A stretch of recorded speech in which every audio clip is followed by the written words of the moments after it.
This week on Filthy Hope, there was still a part of me that had that yearning, and that was like, oh, I haven't magically stopped believing in Jesus, and I haven't magically stopped, wondering about God or, thinking about that stuff. And then I think I kind of almost given myself enough space to settle in who I am and what my kind of faith and practice and belief system looks like, that I could go and look for a church in a way that church would actually be able to see me and be with me, and not just a nice construction.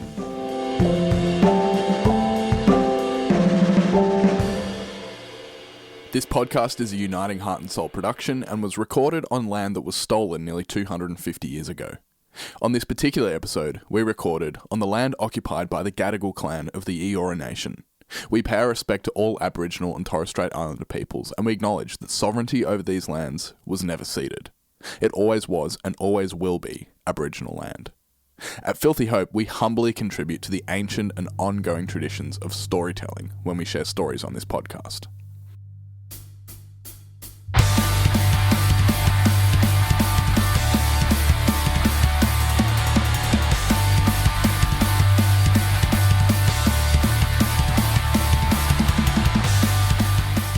Hello and welcome back to another episode of Filthy Hope. On this podcast, we spend time in the grey spaces where Jesus, life and culture intersect. I'm your host, Jonty, and joining me as always is my co-host, Rev Ness. hello, Pastor Jonty. How you doing? I'm excited about our guest today. Yes, and we have a very special guest with us here in the studio, Catherine Garner. How are you? I'm good. I'm blushing now. Yeah, clap track. Oh, no, I don't know. Quick, press something. I don't know which one it is. Well, this could be a have a clap guess. track. No. Oh, That was pretty good. Yeah, there you go. works. Yeah, It's yeah. only I don't Catherine. hate it. I don't hate the hip hop air horn, but the Yeah. first one felt like a roast straight off the I bat. think it's this one. Here we go. We're going to have some fun with sound effects, everyone. Yeah, there you Oh, Catherine. Woohoo. Yes. There we go. Yes. How are you today?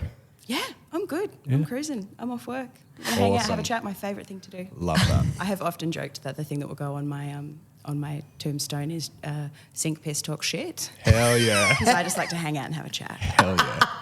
I love that. We need to get more piss on this show, I reckon. Do you reckon? Well, when we've done a couple of live shows, Yeah. like in front of an audience, and I usually have a beer with me when we do those. Yeah. All right, yeah. I don't know. I think I'd just get dozy and get... Yeah, probably. I don't go well. I don't get amped up because I don't, like you, Catherine, don't need Coke or coffee. If I have a champs, I just go down. I don't go up. Right, yeah. I don't need any more encouragement to be wild than I naturally already am. You're already loose. You're already like, Thanks have very no much. filter. Yeah. No filter. Yeah. Brave and sensible, 2024. Just reminding you. That's right. Jonty Cornford, brave and sensible. I'm going to write it on the top of my page. Yeah, there we to go. remind me. So for our listeners, do you want to, this is a tough question. I was just on another podcast and they asked, so Jonty, who are you? And I go, I don't know. I ask myself that all the time. Who are you? And maybe what do you do? What do I do? Yeah. Who am I? My name's Catherine. I'm 37. I don't like long walks on the beach because I don't like being outside. I'm the eldest of 5. I'm a mental health peer worker working in Southwest Sydney. I'm a recovering Anglican, current member of the Uniting Church, committed gay aunt, sister, partner, friend. I watch too much reality TV, and I just started getting into women's soccer. Nice. Was the How's World that Cup? go? Was the World Cup the catalyst for that, or Oh, mate.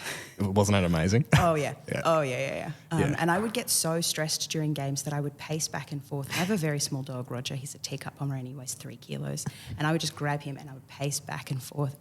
And now anytime the soccer's on, Roger's like, is it time? Yeah. Is it my time to shine and be tall? And I'm like, nah, bro, you're staying on the ground. This is just Sydney versus Canberra, we're fine. Yeah. And he's like, oh, but I loved that few weeks where you just picked me up all the time. I was like, yeah, I was going to crush you out of stress. Yeah. Held me close to your bosom, mummy. Yeah. I was was it the semi-final against England? Was that final game? I was at a pub with a bunch of friends, and I go to a lot of live sport as well. It's probably the wildest live watching of sport experience I've ever seen. When Sam Kerr hit that absolute banger of a goal from Epic. 30 yards out, it was just like there was beer everywhere. There were people jumping on tables. It was crazy. Yeah. I've always quite liked the idea of following a sports team, and just kind of never really got round to it. And then the World Cup was on and I was like, I'll do myself a little bit of feminist action. I'll be a little feminist activist and watch a women's soccer game on a weeknight. And then was like, oh no, it's in my veins now. I'm like, Checking the schedules. Yeah. And I turned into like a proper weirdo.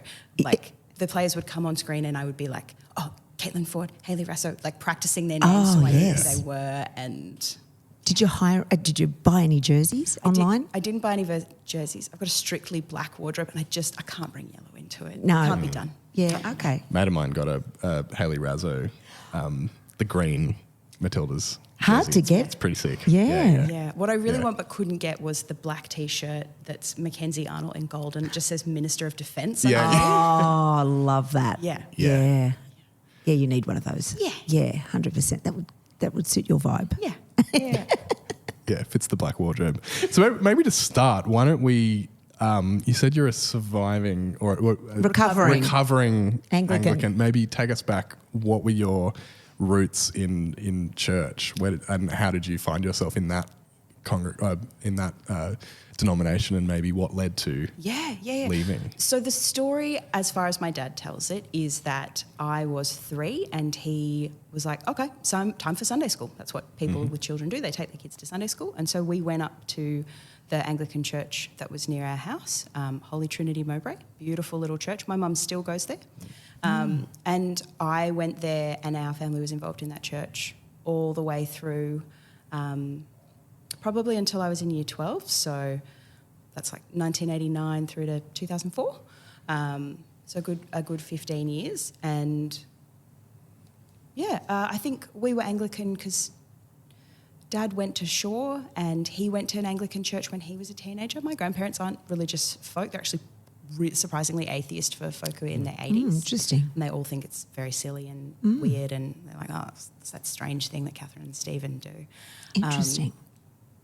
But so my dad was an Anglican. There was an Anglican church on our street, which I reckon probably played a factor because we could walk to church. And when we got older, it meant that we could go and do youth group and stuff without needing to be driven or anything. And, you know, lots of families in the area, so we're friends with kids from church. So Anglican all the way through up until end of year 12, like about July of 2004, so like coming to the end of year 12, I got my first girlfriend. And at the time I was dabbling with a Baptist church in Pennant Hills because a friend of mine went and she would give me a lift. And it was a great church. I really liked it. But I was sitting in church one Sunday and I just had this full body sinking feeling, almost like, you know, when you miss a step and your body's just like, I just had this moment of like, oh, if everybody in here knew that my girlfriend was like 3 streets away playing soccer on her soccer team, I wouldn't be welcome here anymore. And I just never went back. And I didn't go back to church at all until 2015 or 2016. And Catherine, how did not just the church community, but your family manage you having a girlfriend? So chill. Yeah, super chill. Like my mum is, I think she's a really wonderful example of hospitality. Yeah. Like she just wants everybody to feel welcome and have a nice time and have enough food to eat and enough wine to drink. And so I hadn't planned on telling her because I was real stressed. Yeah. And so earlier in the day I'd said, oh, Mum, I'm going on a date tonight. She's like, oh, that's nice. And then I was in the car with her and we were going to pick up my brother from a mate's place and we were waiting for him to come out to the car and I just impulsively said like, oh, Mum, you know that date I'm going on? It's with a girl. And she was like, oh, whatever you need to do to find yourself, dear. Oh, bless. And totally chill, totally vibed with it. Oh, wow. All of my siblings have consistently been really excellent for it. Oh. I didn't intentionally tell any of them. I had no coming out plan. They all found out in varying degrees by accident. So my brother James sent me a text. My girlfriend was over. My brother James sent me a text saying, if you don't want people to know, close the curtains, because he walked past my bedroom and seen us making out. And I was like, oh no, and just like full body panic. And then I can't remember how my brother Chris found out. And then the boys were basically taunting my sister and being like, we know something you don't know. And she was like, what? And they're like, oh, you've got to ask Catherine. And so I was like, oh, I've got a girlfriend. And she was like, oh, is that all? Yeah, like, wow. super chill. Yeah. And then like a bit after that, after Unreal. that girlfriend and I broke up, I dated a boy for a while, and Mum said to Chris, who would have been like 12 or 13 at the time, she said to Chris, "Oh, Chris, do you know why Catherine's dating a boy?" And he goes, "Because she's bisexual. Do you want me to explain it?" Oh, wow. So they super fun. I was really scared about telling Dad, and I didn't tell him for another couple of years, like 2-3 years, because I was really aware of the fact that the Anglican Church wasn't affirming, and you know, I had a lot of church friends when I was at school. Church was a huge part of my life. I was teaching Sunday school every week. I went to church every week. I led a youth group at school. I led a church service at school. I was a sacristan. Like, I helped set up the fires. Like, it was a huge part of my life, and I loved it. Yeah. And so all of those church friends kind of fell away. Yeah. Partly because of the gay thing, partly because I was going through it with my mental health. She was living at the bottom of the barrel. And yeah, so I was just really aware of that. And then like 3 years later, I had a girlfriend. It was serious. We'd been together for like 9 months or something. And I was like, okay, I'm going to do this. And I went to my dad's office and I was like, "Dad, I've got something to tell you." And he was like, "All right." And I was like, "No, it's important." He was like, "Okay." And I was like, "Dad, I'm gay." And he said, "Oh, is that all? I thought you'd been arrested." Which, like, "I've got to bail you out, babe. Write a check." Which I was like, it's relieving, but also I was like, I've spent years thinking this is going to be a huge deal, and you're just like, Oh, do you think they knew? They suspected? Do you think? My mum reckons that she knew, and I disagree. I, as a little kid, always had quite a strong sense of feeling like I didn't fit in and I wasn't like the other kids, and my mum attributes that to me being gay, and she's like, "Oh, I think you knew, and that's why you felt different." And I'm not sure, because I really had no idea. Like, I was like, "I am straight. Well, I've got a girlfriend. How did this? Okay, here we go." Like, I didn't have the prolonged, like, "I don't know, what should I do?" And I didn't have all of that angst. I was like, "I'm straight. Whoop, got a girlfriend. Maybe not as straight as I thought I was. All right, well, where do we go from here?" Yeah. So, I mean, maybe they had a sense. I don't know. I think my siblings are all pretty comfy with the fact that, you know, they've got more kind of traditional, conventional looking lives. But yeah, everybody's just been generally pretty chill with it. It's really nice to hear a story that is a happy story. Yeah. That's not a trauma-attached story, that it's just actually feels normal. That's actually a real blessing, I think. Yeah. And I think even though my dad is still really active in the Anglican Church and we disagree theologically, he's still super welcoming. You know, he really makes an effort with my partner. He's super kind to her. Like, he's never excluded her.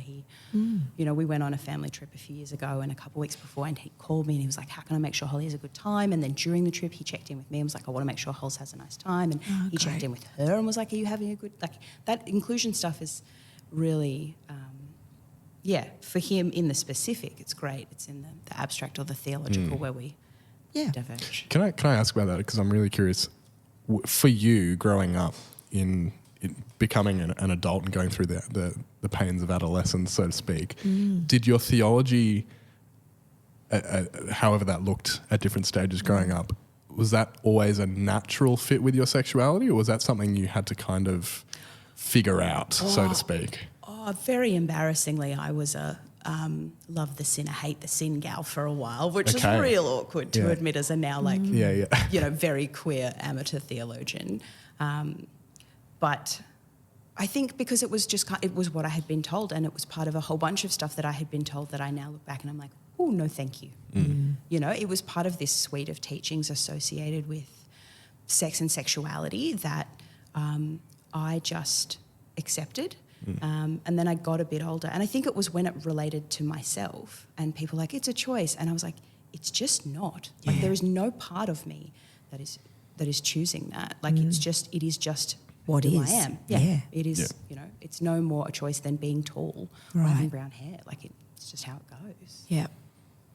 Yeah, interesting. Because I'm always curious to ask, especially when it kind of overlaps with that more conservative theological grounding, like what that process looks like, because unfortunately for so many people who find themselves in that situation, it's this like when we had Ben Gilmore on the I was show, just going to say that. growing up through that Anglican system and really wrestling with how those two things interact.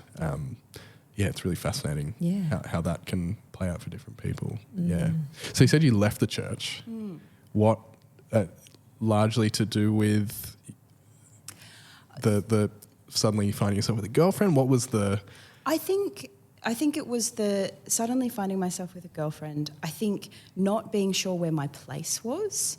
I think it was a period of a lot of, like, I was finishing school and so much of my church stuff had been tied with school and had been tied with being a teenager. And so I didn't really know where to go. And all of my friends went to these, much bigger Anglican churches on the North Shore that... and I just went to this little church and there were like 5 teenagers and I loved it, but, they couldn't provide that kind of continuity. So I think didn't know where I was going. I think it was the gay thing. My mental health was really terrible and like that was I was doing that. Like for that kind of 10 years that I wasn't at church, the thing I would say to people is God and I have got no problem. The church and I have got some stickiness. Like, And that's do you where we think get stuck. that caused the mental health issues that you were experiencing? Is that related?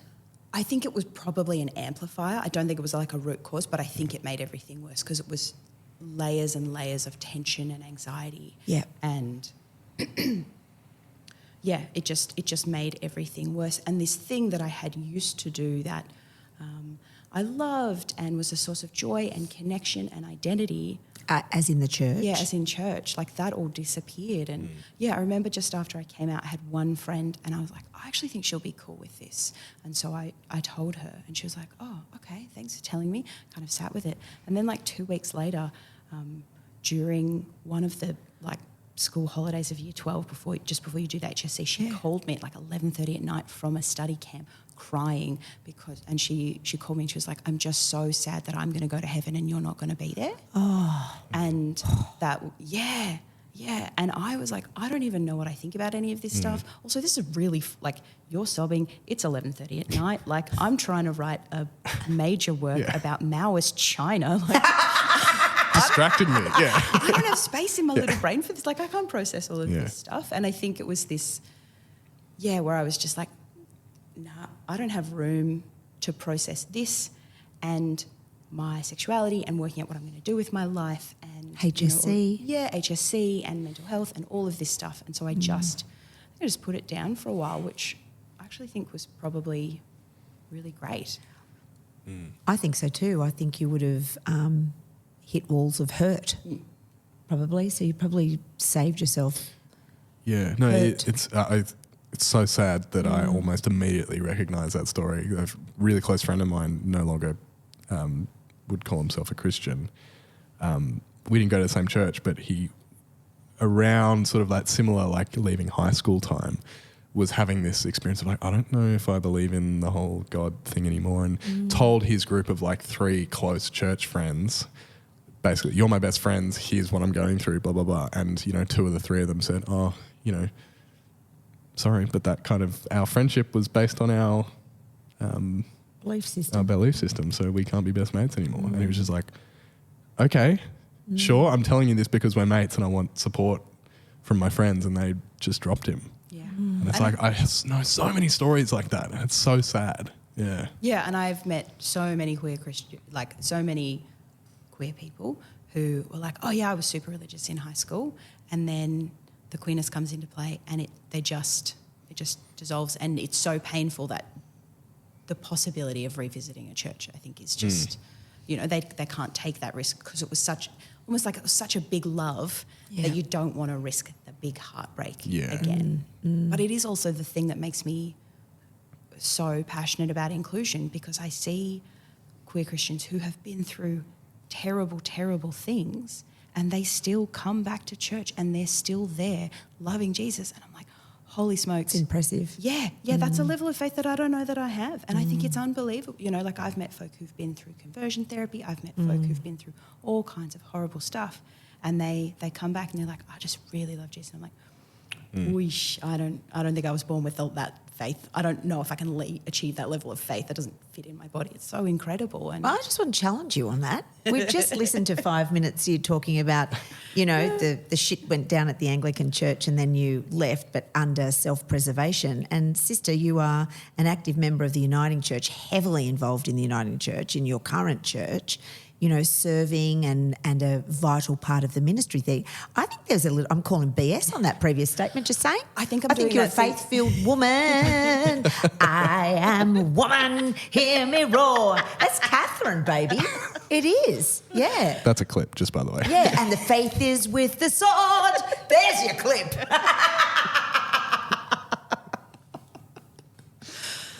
Chop, chop, that's going into an Instagram reel. Actually, that's the one I'm going to send to my parents in, though. And I'm like, hey, I did this podcast. Yeah. You might be keen. No, It was weird. It started as a Christian podcast, and then it just turned into karaoke for 40 minutes. Oh, shut up. I'm going to launch into song. Yeah, That's what I do.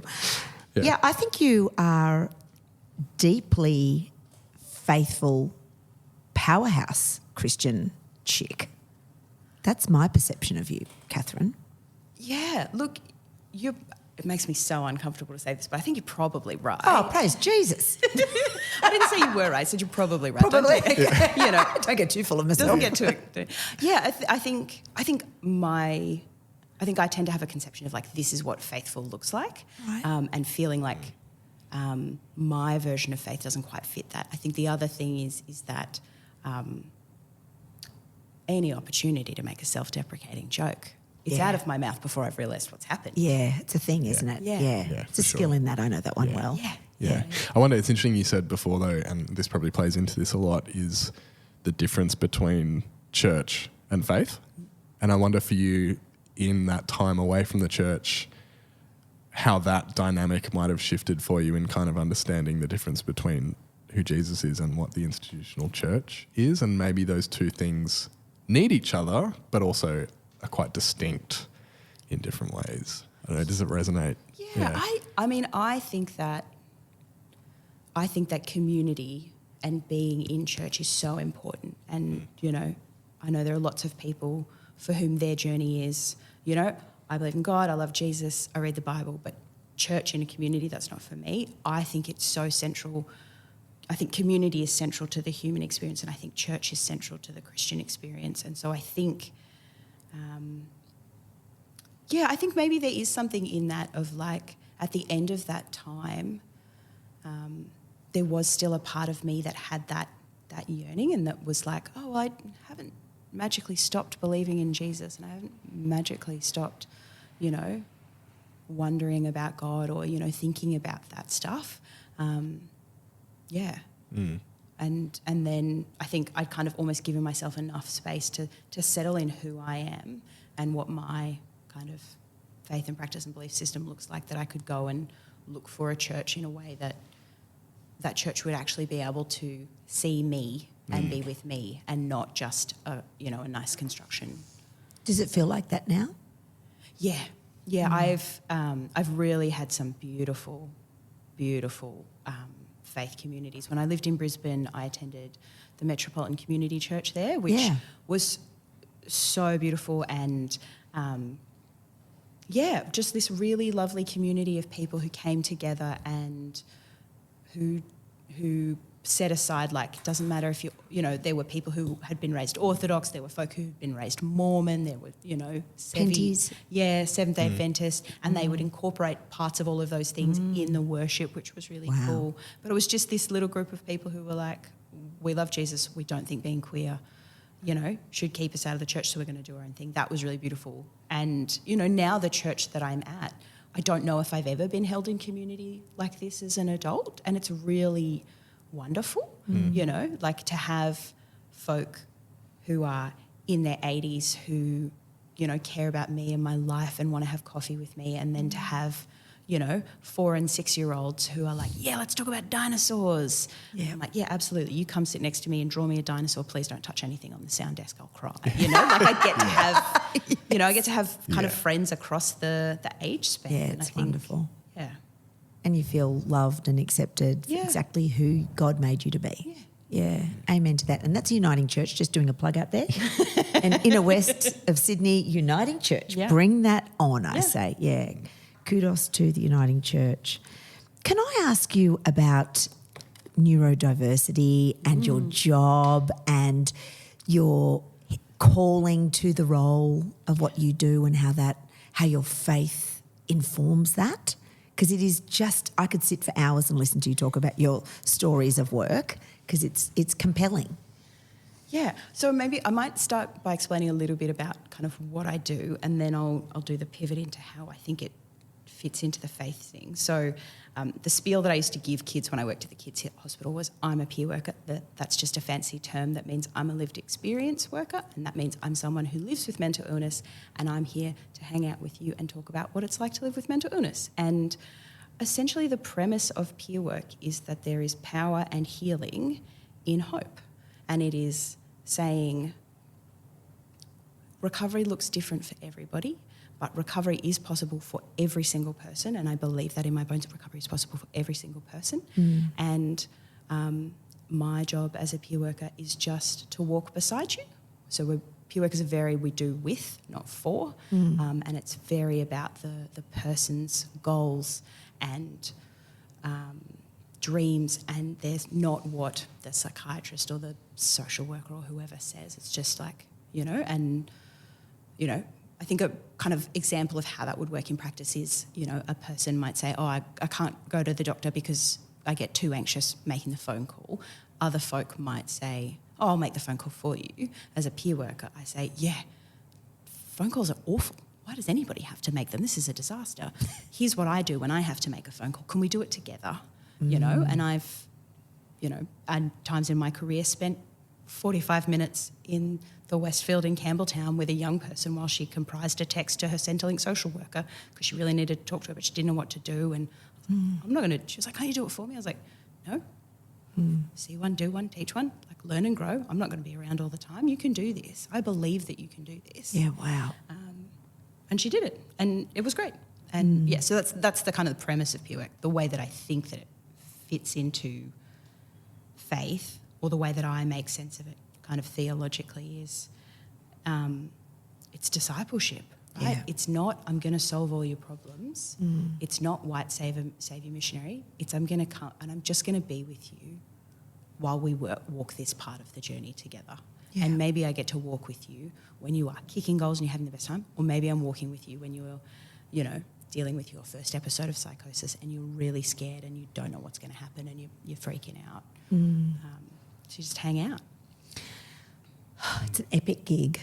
What does a day in a life of Catherine in that role look like, and how do you get assigned clients, patients?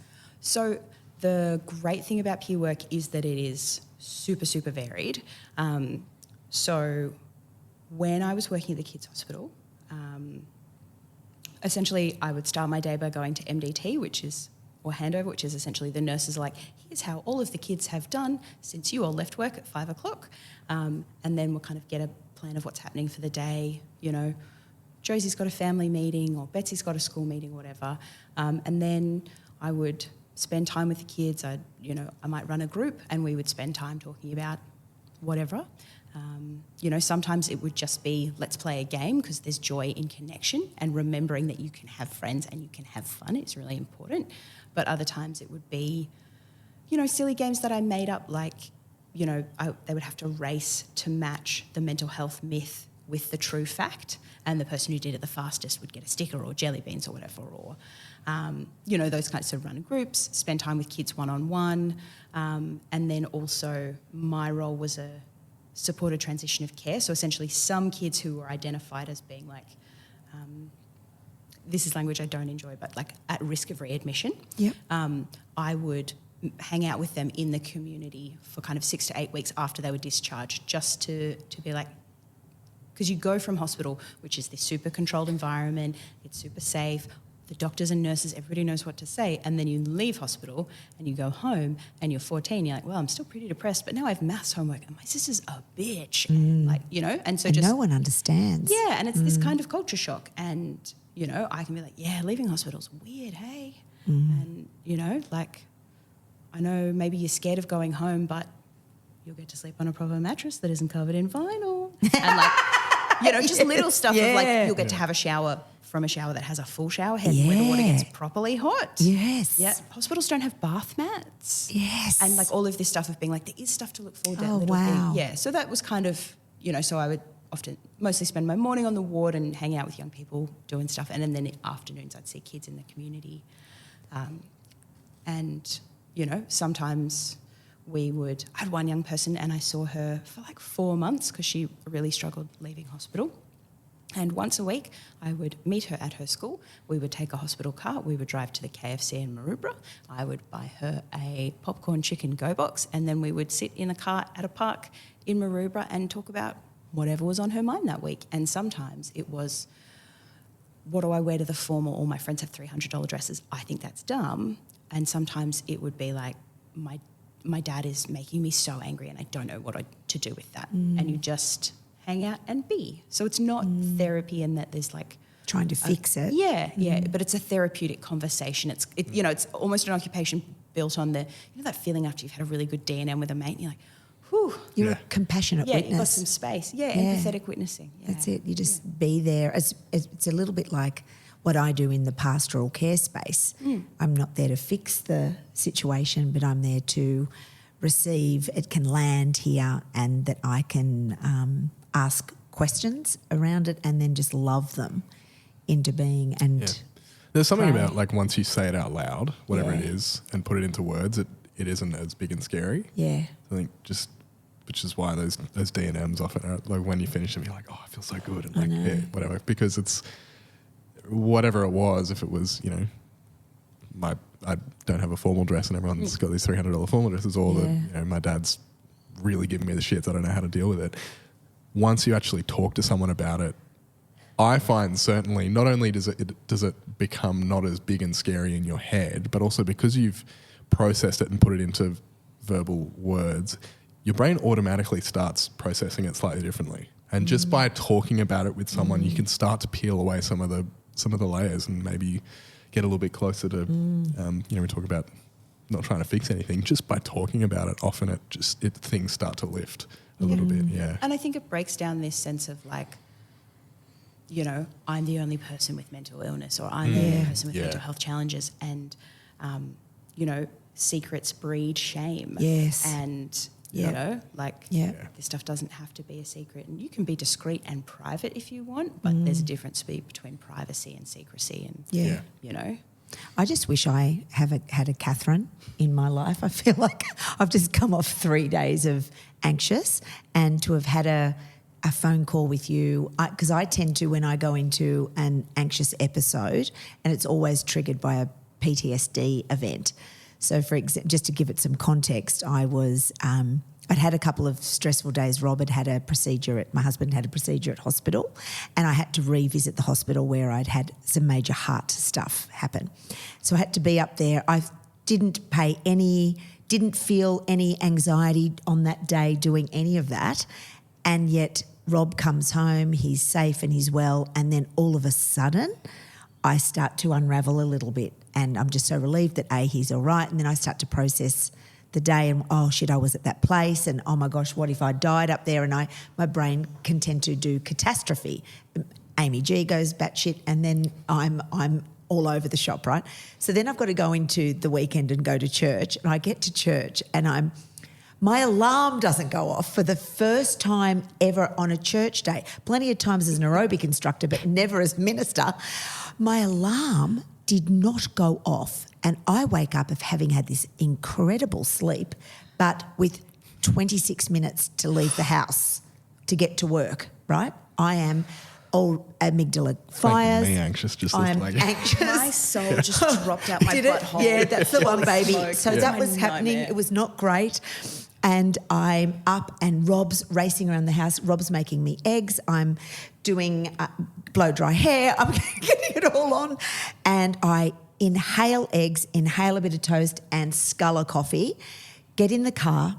I get to work on time. It was extraordinary. But my brain is already in fight or flight, and what I'd forgotten was that I had a preloaded anxiety from the day before. The days before, and my window of tolerance was creeping in tighter and tighter. So I didn't realise I was not coping.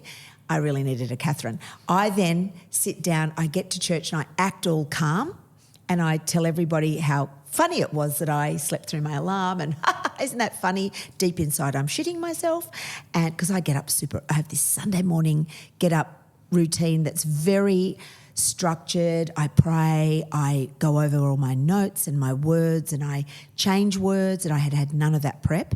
So I quietly moved off to my office and I announced that I was just quietly moving off to my office just to have time to think this through and to kind of regulate my feelings. And then all of a sudden I get this absolutely horrific pain in my chest. Oh, my Lord. Central chest. Oh, no. Oh, baby, I go... Which is attached to the heart thing, right? Yeah, I go into... So a normal person gets a feeling in their chest and goes, oh, feeling in chest. I hope that goes away soon. It might be indigestion because I ate my eggs fast and sculled the coffee and didn't chew the toast. And that's what a normal person does. I don't do that. Or a person not already under an enormous stress. Loaded. Yeah, so I'm preloaded. And I go into complete catastrophe. Sorry to all my parts, but that's what we did, team. And I launch into, I'm having a heart attack. I'm going to die now.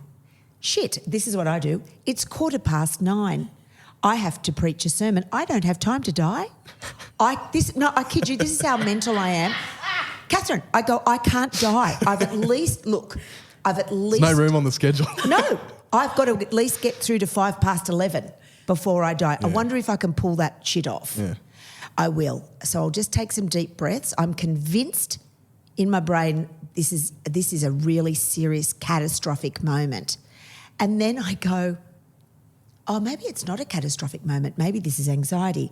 And my amygdala's going, no, this is catastrophe. You're dying. Aren't you paying attention to the feelings that is happening in your body right now?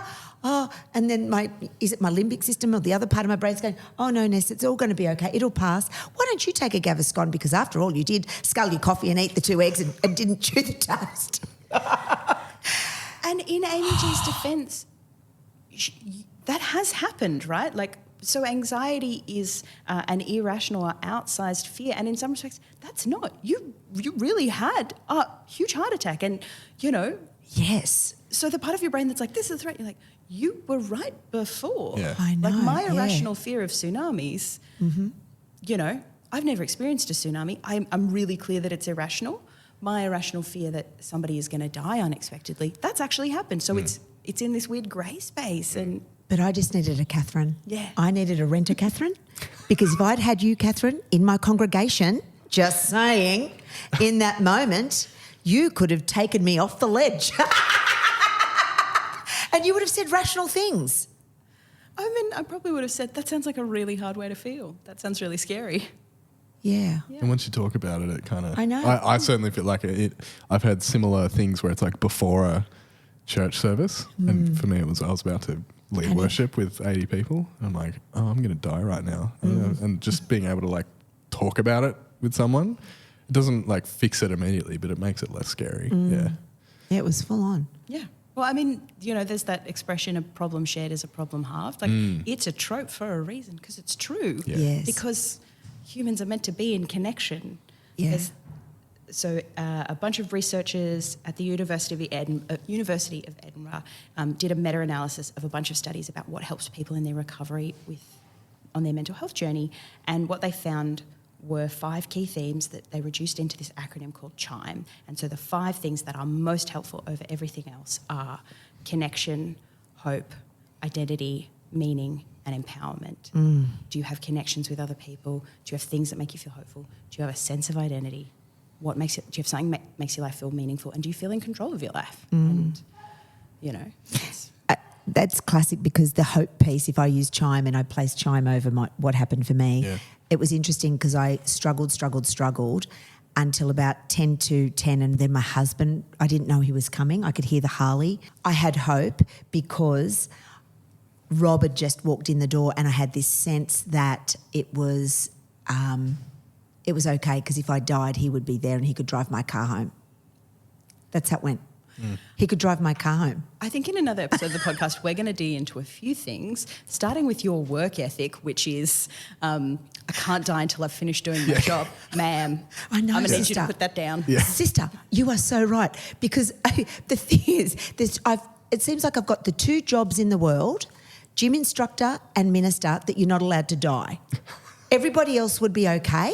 Everybody else, if I just had a chest pain, I could go home. But what am I going to do at 9:15?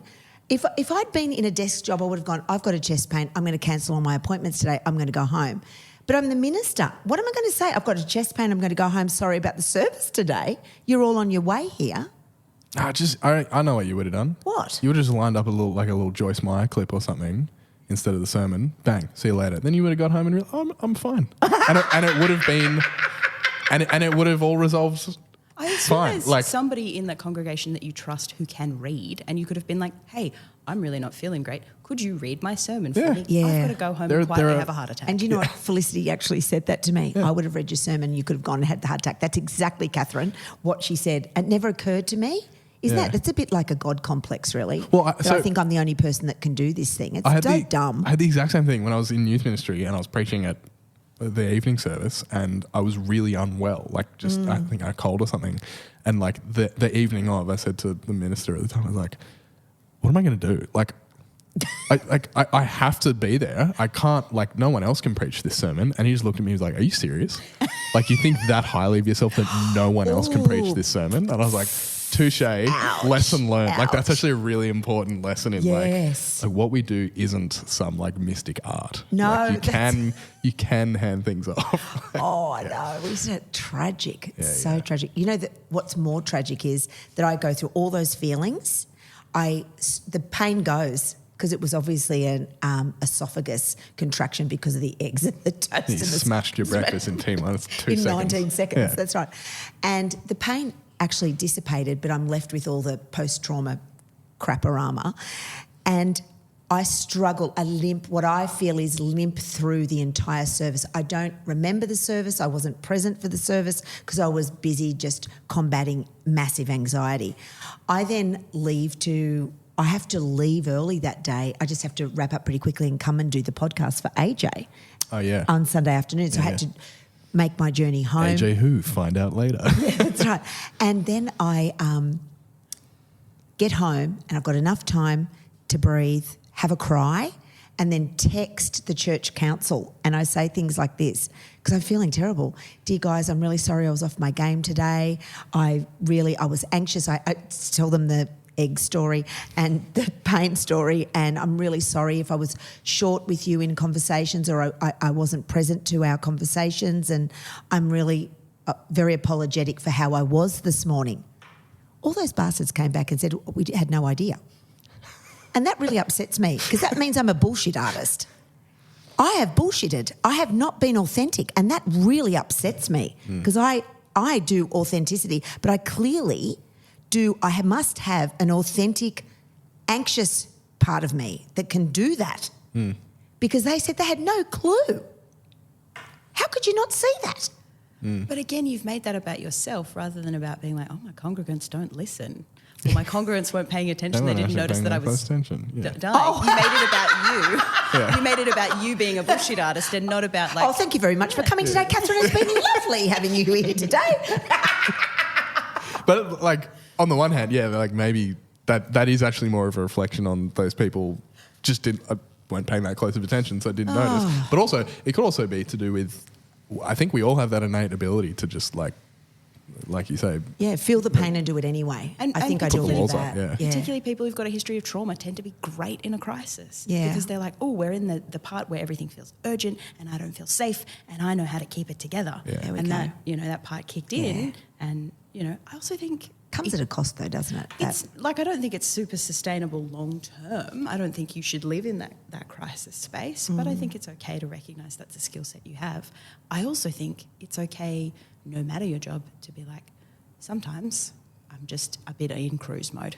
I don't think it's fair to expect anybody to be 100% authentic 100% of the time because that's hard. Yeah. You know? Especially if we're all kind of going in and out of different environments that have varying degrees of safety or Stress. acceptance Yeah. to, Yeah, like, true. like, there are some spaces that I'm more than happy being my 100% true self. There are other places where I'm like, I know that at least some of the people here aren't okay with this or this or this about me, so I'm going to present 70% of who I like. We all kind of, without thinking that through, I think we just do that naturally. And I think that's fine. Can I bounce something off you guys? Yeah. So Please. how would it have gone if I did this differently, if I felt the feelings? Because it did occur to me that I could, when I got up to the pulpit at the very beginning and say, I'm really anxious right now, I'm really struggling, egg story, pain story, I probably would have had a cry because I would have not been able to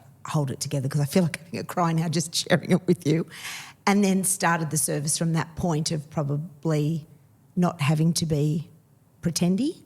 How do you reckon that would land in a congregation if you were that authentic? I think that that's such powerful modelling of authenticity, is to show up and be open about, like, today it's not, like, I'm on struggle street, I'm not doing well. Like, I was working with a young person once, and we'd met up, and we would meet up every week and hang out in a cemetery in Randwick and have a chat. And sometimes we would talk about submarines, and sometimes we would talk about other stuff. And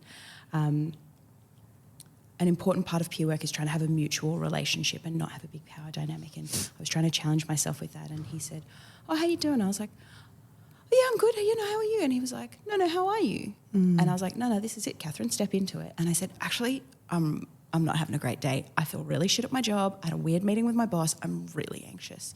And I got to talk about this through with this person. And I was probably 35 when this happened, and this kid was 16. Wow. But we got to have an authentic moment of connection about what it means to feel not good at the thing you're doing. Yeah. And that's, we were really in that together of, he got to be like, "Oh, you can be in your 30s and have anxiety but still have a job." And, I got to be like, I'm not the only person who's ever felt bad at a thing in the world, and being bad at something isn't the end of the world. So I think it's super powerful to do that. I think it's super powerful to model to your congregation, this space is big feelings welcome. You can bring your big feelings here. You don't have to be shiny, happy church person who's got it all going on. Because I think that was probably a real disincentive to going back to church when I was, really struggling with my mental health, was feeling like my memories of church were, blonde Pantene Pro V haired girls on the North Shore, and feeling like, oh, well, I feel pretty weird and dark and twisty, and it's probably not for me. But actually, it is the place for us. And so I think that's super cool. I think that's a really cool and powerful, and like the ultimate like authenticity Super Saiyan move, but also very scary. Scary, yeah. Really scary. But listen, you could come along with Holly and you could be there, and that could be great, Catherine. This is just a recruiting service now. Yeah, isn't it is now. Yeah. okay. Could you tell? Is that Yeah. authentic? At least I'm I'd real. figure it out, yeah. You can just call me, right? Like, I think I'm on. Yeah. They have to like do this whole elaborate, like there are cameras and shit. Like, Catherine, whoa! Yeah, you can just text me, because I'm probably similarly having some kind of church-related meltdown. We just got a new sound system, and I didn't know how it worked, and I was like, and it, when things go to plan and when I'm in my routine, I am grooving. Yeah. It steps out of routine for a second, and I am absolutely pooing my pants. Yeah, that's it.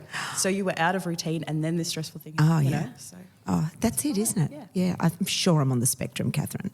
all the cool kids are. oh, wow. Yeah. All the cool kids are. Yeah. You love a routine. Yeah. Absolutely. Can I ask, you mentioned then being drawn back in Yeah. to the church after that long stretch of being away from the church. I mean, you kind of touched on it a little bit already, but like, what was it that kind of sparked that idea of maybe I might get involved with church again? I was working for a politician at the time, and my job was really stressful. And I was sitting on my balcony in Brisbane, and I was having a pretty hard time. And I was sitting on my balcony in Brisbane at night, and I just all of a sudden had this full body feeling of, I miss church. Because for all of my teen years, Sunday night was I'd walk up to church, we'd, have service, we'd have dinner, I'd hang out with my mates, we'd play silly buggers, and that connection, I think, was so important. And also, I just love going to church, and I love going to every kind of church. I love a high Anglican, really structured liturgy.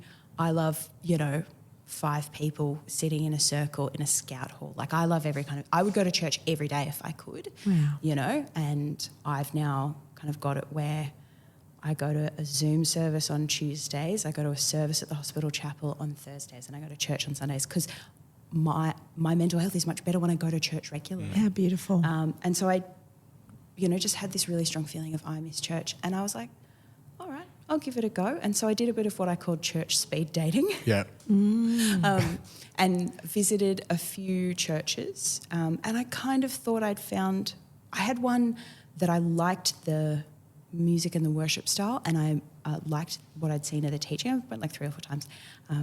But Holes dropped me off one morning, and she went to give me a kiss goodbye, and I was like, oh no, I can't, I've got to go, and jumped out of the car and ran in. And afterwards Holes was like, what was that? And I was like, I don't know, but it was this instinctive embodied fear. Yeah. And she was like, if you want to go there and if you love it, I'll support you, but I'm not sure that's the space for you. Yeah. And then they had a sermon podcast, and I listened to a sermon podcast a week or 2 later, and they did a whole gay marriage thing. And I was like, okay, no thank you. So I did what many, many queers have done, and I Googled gay church Brisbane.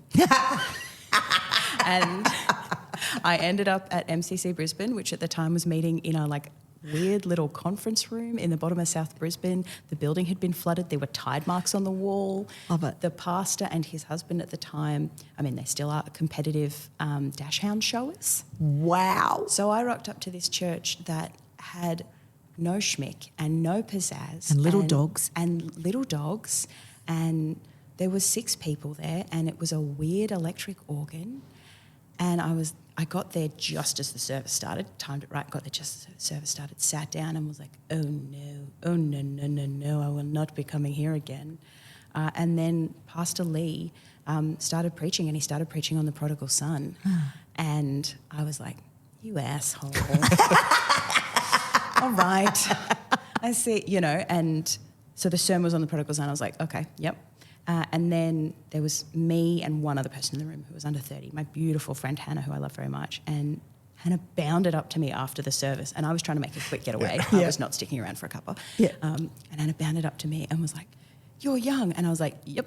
And she was like, cool, okay. And so then we walked into South Brisbane together so I could get the bus home. And at the end she was like, let's be friends. And I was like, okay. And we, were and still are friends, and we, had a Bible study together and, supported each other through some really hard stuff. And it was the first experience I had as a full adult of being like, oh, I can be held in a faith community, and it can be safe, and I can be me. And, I can, preach the sermons that I love to preach, and I can, get to be in community with these people. And, a lot of those folk have lost loads because of being queer, and they have found each other, and there's real love there, and there's real beautiful. It's so beautiful, and that whole church has been run by volunteers. Yeah, praise God. Yeah, it's incredible. It's incredible, and I think if I hadn't had that, I probably never would have come back to, kind of a mainline denomination. Yeah, so it was just a feeling one day, and I poked around some churches. There you go. Yeah. And I guess we talked briefly about inclusivity, which is obviously huge and really important. I guess you've been through a number of different kind of church settings. What do you think, having been through a number of different places, is there anything that sticks out to you? I know it's a big nebulous idea, but as inclusivity done well, or do you think I was thinking about this earlier, are there ways that we kind of think we're being inclusive that are kind of not quite hitting the mark? How almost a broader question, how do we do inclusivity? And there's so many different people that we need to be inclusive of. So I know it's a hard question to ask, but... Yeah, super big question. I think for me, the places that I have felt most included was when it wasn't a big deal, either a big deal bad or a big deal good. Something that I love about my current church was that I got there And I was talking and someone was like, oh, who do you live with? And I was like, oh, I live with my partner and 2 housemates. And they're like, oh, that's nice. And just, it wasn't a huge deal. It wasn't like, oh my gosh, you're gay and that's so great and we're so happy to have you and rainbows and glitter. And it wasn't like terrible vampire hiss. It was just like normal. Being totally normal. Yeah. Totally normal. And when there's a christening and someone brings cupcakes, I get an extra cupcake to take home with me just like other people do and all of that kind of stuff. So it's just very normal lovely. and it's not a huge deal. Because I think when you make a huge deal, you can end up feeling othered in a way that's like super well-intentioned, Got it. but really awkward. And I think particularly like as a quite introverted person that like, let's make a big deal of it. I'm like, or we could not. Yeah. We could not do that. Yeah. So I think that's my kind of... and just being able to be like, yep, you can just be in the life of the church like everybody else and you don't have to... It's not even a thing. Yeah. And there are so many stories of, queers joining churches and then they're like, kind of get quizzed on their beliefs and their theology. Like, do you secretly believe some really weird stuff? And I'm like, yes, I do, but I'm smart enough to avoid your questions. Or like, my real weird stuff is, the benefit of praying the daily office, not, Well, you're a straight person who has some really weird thoughts and beliefs, let me tell you. Yeah, absolutely. Yeah, and I think that's like I've certainly seen and observed a number of really close friends who are queer go through, it's almost this weird, awkward feeling of complicity. Is that feeling complicit in those people feeling othered in a space that's actually trying really hard to include them. And you kind of see them there going, oh, I know you're trying, but you're making this weird and awkward, and now they feel weird and awkward. And they're having the attention just like all the spotlights have just turned on them and they just wanted to turn up and like enjoy Bible study, Yeah, because it's not weird and awkward for me. Like I don't have there's no disconnect between those parts of my identity. Like this is exactly 100% who I am and this is exactly how I was made and, I'm not wrestling with that. I'm not struggling with that. I'm just, just a person who really likes going to church who also happens to have a girlfriend. It's funny though when somebody unique comes into the church space. The thing I have noticed is that if somebody that's different from us turns up, you want to jump on them to get to know them because, and I know this has happened in our church, and I did it myself, and it was because he was a totally different colour. And he was just a striking individual that walked in the church. And he had a very strong, different accent. And he was loud. And he was just immaculately dressed. And I just wanted to know everything about that dude, big time. I wanted to know. And I think in wanting to show hospitality and love, it can actually look like you're not being cool. But it's an exuberance. I know I can only speak for myself, but I found that a lot of us did that because he was just so unique looking. And some people just have a gravitational orbit around them that you are drawn into. Yeah. He is one of those gentlemen, and you just want to be in his space because he's phenomenal. And I think it's a super relatable experience. Like so many people go to a new church for the first time and everyone is so excited to see it, to meet a new person, and they so want to be welcoming that they go straight through welcoming right into creepy. I think I'm a creep. I do. I reckon I can go full scale creep, mate. Dead set. And you could take me so the wrong way. Dead set. Sorry about that for anybody who's experienced that. It's never my intention to be a creep. See, I'm the opposite. I'm like so aware of not being over-welcoming that I'm like... You just go, whoa. Okay. Yeah. That's me. Welcome. Yeah. Peace with you. Yeah. No pressure. Yeah. No pressure. You never have to come back if you don't like it. Yeah, this is probably crap church anyway. Don't come. I go too far the other way. Interesting. You've just literally just quoted the last 2 months of my life. A couple of situations have been new people that I've kind of I don't want to be too overbearing. How did you like it? Do you want to come back? Please come back. But also you don't want to just let it go and not follow up. That's right. It's such a fine line. Yeah. It really is. Yeah. I go creep. full scale, unapologetic. I think it's a little bit in your PD though. Like Probably. It's a little bit part of the job is Maybe. to be super welcoming. Yeah. Yes, probably. Yeah, you're the one up the front. I think people would. Yeah, but it'd be odd if you didn't come up. I and don't know. be I super do creep. I welcoming. think Catherine described I think me very well. I've said this before recently, I think, but I think it's really relevant here. Is like you can't. Always being curious about people, and you can't, whether it's with to do with sexuality or gender or race or whatever it is, you can't be curious about someone if you're already have already made up your mind or you're already offended by them, whether they're different in some way that clashes with your theology and oh my God, we can't talk to that. But you've already, you're no longer curious. You can't have that conversation and actually find out about them. That's right. Yeah. So I don't know. Yeah, and there's Be authenticity curious. in that curiousness. Like Yeah. you can tell when somebody's asking because they know that's what you're supposed to ask a new person, and you can tell when someone's asking because they genuinely like, oh, that sounds like a cool job. Like, what do you do? Or Yeah. like, what do you live? Or, you know, And you can get a sense. That's a part of discernment. You can get a sense. And if you're guided by that sense also, I suppose that can make it less creepy because then it feels intuitive.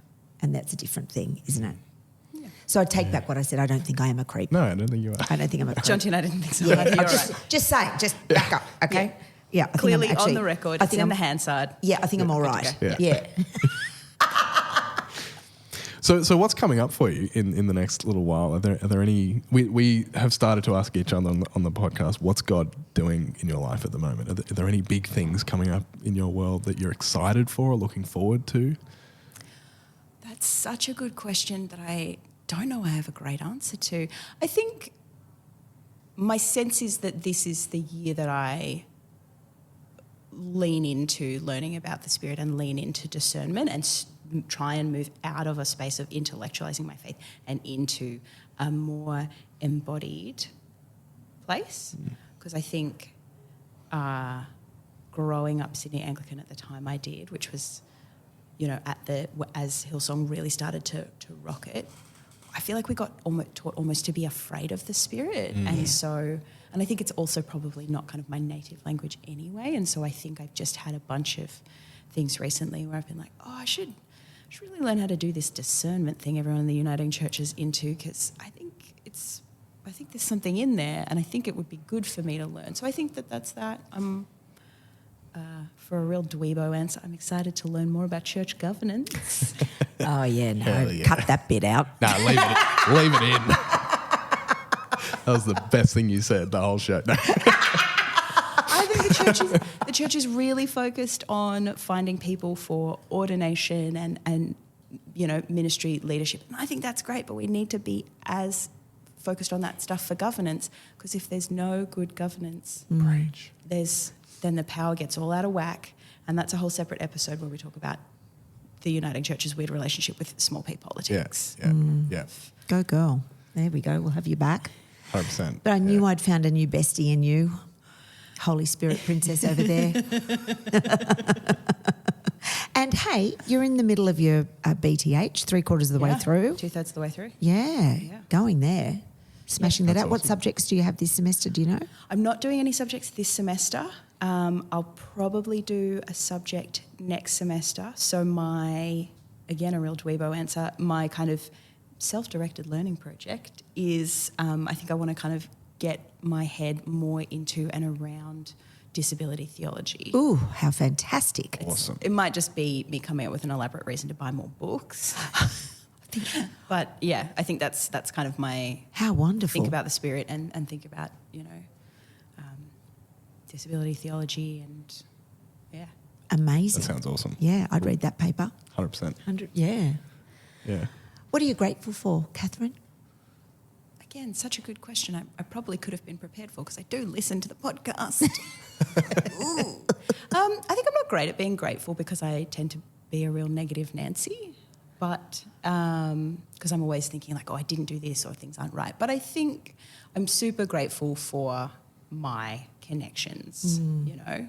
I'm really lucky to have a lot of people around me who love and support me and who are like, that's weird, but go off. Yeah, You know, wow. I've almost no Christian friends, but a friend of mine was like, hey, can I come see you preach sometime? And I was like, why? And he's like, because I want to be supportive, you weirdo. I was like, oh, I'd love that. That's great. You know, and I think, you know, like, just having lots of lovely supportive people around me who are happy to go on the journey with me. How wonderful. Yeah. Amen to that. Love that. And if people have any thoughts or questions that they want to follow up with, is there any way that people can get in contact with you if they want to ask anything in the follow up, or are your socials locked down? No, I'm on Twitter /X. I'm still going to call it Twitter. Yeah, it's Kate Twitter. J. Garner on Twitter, Great. which I do half-heartedly, but I do love to repost other people's theological hot takes. Curate. Yeah. Curation. Yeah, That's yeah. what it is. Thank you, Jonty. So much better. Yeah, so if folk want to find me online, that's probably the best option. Yeah, cool. Amazing. And if people want to hit us up in response about anything, filthyhopepod@gmail.com or Or if you think I'm a creep, please let me know. we'll do a poll on Instagram. No, Is don't. Ness a creep? No. See, that was mean. Well, we'll see what the people say. No. Because you'd rather get specific instances of feedback as opposed to a poll. I think a poll's much more preferable. An email is one person saying, you're such a creep. I had to sit down and write a thing. And here are all the No, reasons. thank you. So don't email if you think Ness is a creep. So you want to? I think a poll creep is better. I think I'd rather get all of the feedback in one time through an Instagram poll than, 20 then hit- emails with opinions. Yeah, and then hit rock bottom. I don't think we're going to hit rock. I'll just ring you. Yeah. Cool. Well, we might leave it there. Thank you so much for your time. Really appreciate you joining us. Thanks, Jonty. Thanks, Ness. We'll see you next week. This has been Filthy Hope. This is a prayer for the people who want to give up, who have been hurt beyond repair and cannot bear to see your face in anything. Find peace in letting go of the guilt that isn't yours, and find hope in understanding. Life is not a game you have to win. Forgiveness overwhelming, salvation undeserving. You are loved by something beyond, someone beyond understanding. Drink deep